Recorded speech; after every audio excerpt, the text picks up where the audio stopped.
Magandang umaga, kumusta po? Narito po ulit ang update natin para sa lagay ng ating panahon.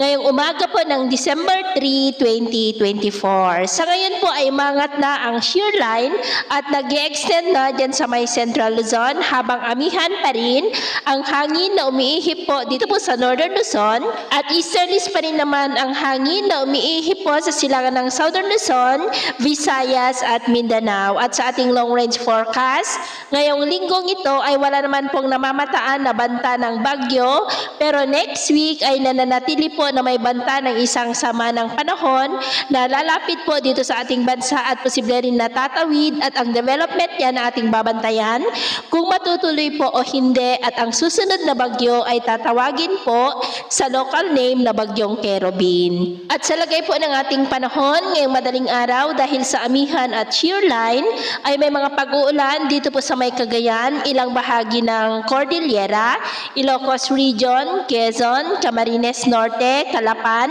at dahil naman sa mga localized thunderstorm ay may mga isolated rains sa may Sorsogon, Marinduque, Romblon, Masbate, Eastern Samar, Bohol, Leyte, Sulu Archipelago, Zamboanga Peninsula, Mati, Kidapawan at Kiamba. At mamaya po ay sisikat naman ang araw sa malaking bahagi ng ating bansa pero dahil sa amihan at shear line ay posible ang malalakas na ulan din bahagi ng Cagayan Valley lalo na po dito sa may Cagayan, ilang bahagi ng Cordillera, Ilocos Provinces, Quezon, Lobo, Sorsogon, Cebu, Bohol, silangan ng Mindanao, Holosulu at Zamboanga.